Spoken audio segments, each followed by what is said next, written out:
Greetings! So in today's video, I'm gonna be taking a look at this new set of acrylic markers from Arrtx. In a video not too long ago, you saw me review these. These were the first set they released. There's a tray underneath, and they contacted me to see if I wanted to try out and review the second set of acrylic markers. So that's an extra 30 colors to the range, which brings it to 60 colors, which is pretty cool. I decided I wanted to review the second set as well because I really liked the first one and I was interested in seeing what I could do with more colors. Like with the first set, the first thing I did with this new set was to prepare a swatch sheet and do some swatches. Again, I've put a strip of black paper for each color so that I can see just how opaque it is or not. All the colors in this set are different from the colors in the first set, so they really complement each other well. Of particular note in this set, we have two metallic colors, a gold and a silver. So I've said there's no repeat, but we get a new white and a new black in this set.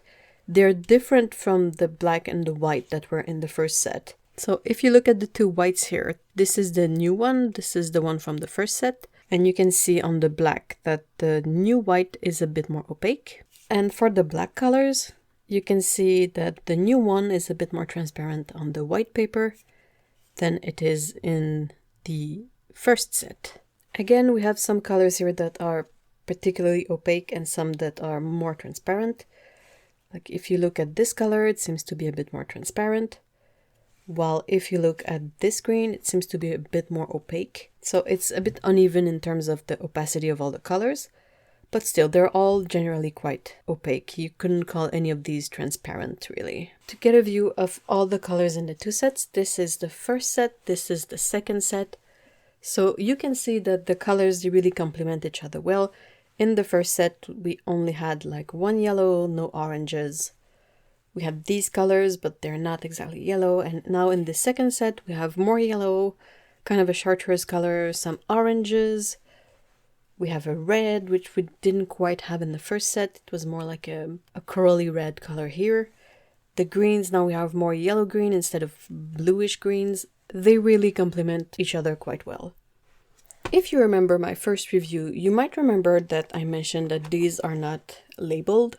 Using one of their charts online and some bits of washi tape and a Sharpie, I labeled the markers myself, and I was quite happy to see with this new set that they included these sheets that originally had some labels on it.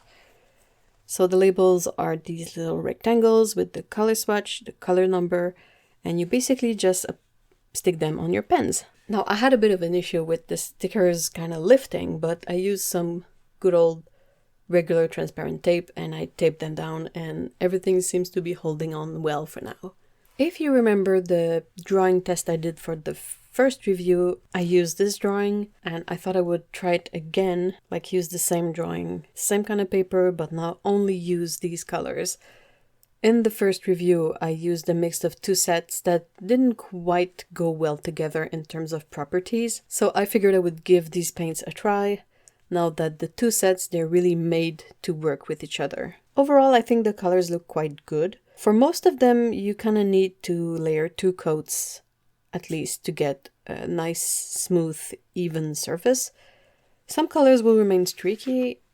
You can see here in the blue-green color that it's still a bit streaky. The purple here, I layered two colors. You still have a bit of streakiness, but it can make for an interesting effect in this case. I also tried one with the silver, which is really quite nice. And it took a couple of layers, maybe 3 to get to this point, but that seems to be, you know, quite opaque. After doing this, I got an idea and I was really curious to test it out, so here's what I did. So I had available to me a bunch of fantasy miniatures like this. You might have seen these before, they're often used when playing tabletop RPG games. So I already had a few that were primed, which means that you spray them with this gray paint here, and it's a bit like using gesso, so it means they're ready to be painted with colors. And I thought, well, I have these great acrylic markers, what about using the markers to paint miniatures like this one? So I started putting down some colors, and I told myself, well, if it doesn't pan out, you can either prime them again and it's no biggie, you know. These are just little things that I had around, have had them for years and years, and they were just collecting dust. So I thought, why not? So I started with this one. I initially laid out some flat colors, trying to figure out the palette, realizing that it might be a bit more difficult than I thought to come up with a cohesive palette. But at the same time, I noticed that the markers, they work really well for this kind of small object. The points are fine enough that you can get into some smaller corners, but also you can use the size of the tip to paint larger areas, like flatter areas, and it worked quite well. Also, I was really impressed with the gold and the silver. They're actually metallic, they're not shimmery. You know how you usually have shimmery colors that it looks like it's full of tiny glitter in it? Well, this one looks properly metallic, which is great for something like this. I also love that the markers, they're super handy for covering an area with the same color a couple of times because they're already pre-mixed. It's already a color that's in the marker. So if you need multiple layers of, say, this green, I just need to grab the same marker and do my multiple layers.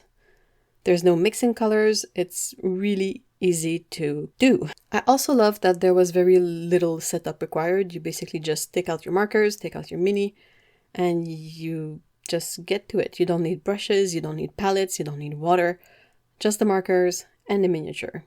Also, I felt like the marker, they really hold on well to the primer that was on the figurines. So you can see this one is just primed, this one is painted. So this gray layer, the markers paint adheres really well to it. Now, I also noticed a couple of things that were more difficult to do. For example, you can't really mix colors. If you need a hue that is between two colors or, you know, something really specific, or you want to make a nice gradient, it can be really difficult. Also, the color range is a bit limited, so I felt it was lacking a bit in darker colors and perhaps some more natural looking colors like browns. So I ended up doing the best I could, but yeah, it makes for very colorful miniatures, and I know that that's not everyone's cup of tea. While I was exploring this idea, I took the time to do a couple of tests. One of the tests I did was to see if the markers would work as a primer. So I would take a mini that's just metal, that's not been primed yet, and see if I can use the markers on it directly. Turns out you can, but it's not very lasting. I thought that the paint was really easy to scratch, and just by trying to layer colors, just using the brush on the mini, I was able to remove some of the paint that was there previously. So it doesn't really work as a primer. As I had a miniature that I wanted to remove the paint from now, because if I want to prime this one, it needs to be free of paint. So I took some 99% alcohol and was able to somewhat remove most of the paint from the mini, bringing it back to its metal look. That's possibly something that is good to know, is that you can strip the paint with some really strong alcohol, like 99%.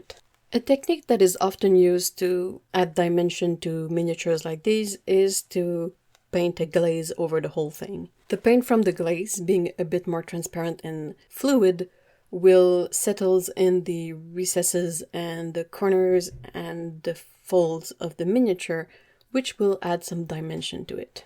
Now, as you can probably figure out, this was really hard to do with markers. So for this effect, I went to my stash of paints and I took out a couple of things to try and see if they would work as proper glazes. So I had some golden high flow acrylic paint, some golden fluid acrylics, some Holbein acrylic gouache. So these are all acrylic paints. And I also used some airbrush medium from Golden and some matte medium from Holbein. So basically I would pair the matte paints together and I would pair the normal acrylics with the airbrush medium, just so that when I dilute the paint, it doesn't stretches the binder too thin. So I would add a bit of the mediums and a bit of the paint and some water and mix that.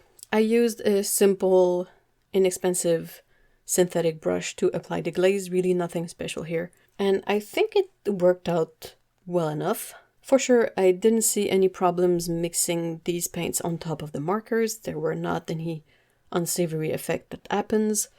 The paints worked well together. Once the glaze was dry, I was also able to come back with the markers to add more detailing, more highlights, and really had no issue at all adding markers on top of the dry glaze.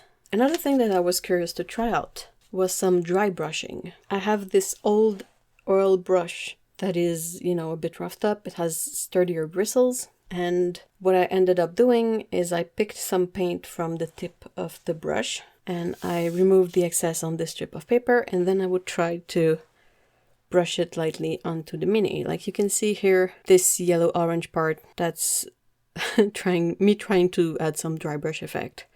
Same for the bottom of the cape. I added some onto this one as well. Again, the cape to add a bit of gradient on there and a bit of volume maybe. It worked out okay. Not the most impressive result, but then again, keep in mind that I am not super skilled in this. I haven't painted many miniatures in my life, and the last time I painted one was many years ago, so perhaps someone who does this more regularly would have a different impression or a different experience with these markers, but as far as I can tell, it worked out okay. My final impression of these markers is that I really like them. They were really fun to use on paper, but really I had the most fun, I think, using them on these miniatures. The one thing that impressed me the most is the gold and the silver, because if you look, it is really shiny and it works really well.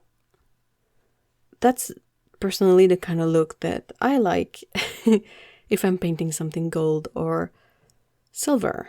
You can see on this one's blades too just how shiny it is. So that's something that I really liked of these markers.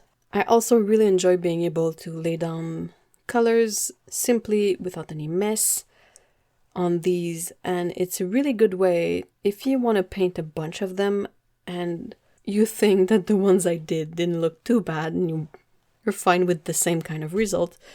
Well, you can use these to do basically just as I did. And yeah, I added some glazes and effects, but you can still just add a bit of color to your minis if you want them to be easier to read on the gaming table. Because let me tell you, a table full of grey miniatures is really hard to figure out who's who. The only thing that I would possibly say about this set is that it would be great to have a third set with even more colors in it. Maybe some darker colors or some variants of, natural looking colors, so it's a bit easier to have a cohesive palette on one miniature. What do you guys think? Did you try out the first set of markers, or do you have this set? Did you paint miniatures? Let me know if you have any good tips for painting miniatures in the comments below. And in the meantime, thank you very much for watching this video, and thank you Arrtx for sending me these markers. I had a lot of fun using them. Take care, bye bye.